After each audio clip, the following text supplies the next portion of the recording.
7 işığın qoruyucusu. Qartal gücün, ucalığın və liderliyin simvoludur. O təkcə yüksəklikdə uçmur, həm də öz millətinin dəyərini, inanclarını və həqiqət yolunu qoruyur. Qartalın dua edən hahamın qarşısında ağlama divarı üzərində dayanması isə təsadüf deyil. Bu xalqın davam edən yasının ağrısını hiss etmək, ümidini itirməmək və birliyin hələ də yaşadığını göstərmək deməkdir. Menora 7 qollu şamdan Tanrıya yaxınlığı və hikməti simvolizə edir. Onun qollarındakı David ulduzu qorunmanı və kimliyi, Tövrat ilahi qanunu, Hamsa qoruyucu gücü, Zeytun sülhü, göyərçin sülh və yenilənməni, buğda bərəkəti, nar bolluq və həyatı və qollarının ilan dərisi isə böyük gücü ifadə edir.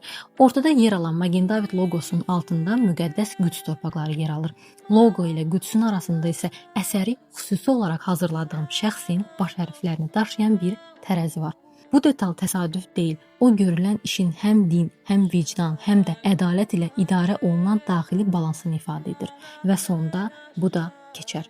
Süleyman Peyğəmbərin üzüyündə yazılmış bu söz min illərdir insanın yaxşı və pis günlər arasında dəyişən taleyinə bir xatırlatmadır. Hər şey ötəridir. Bu dünya nə qədər böyük görünsə də qalıcı deyil. Süleymana qalmayan dünya kimə qalar?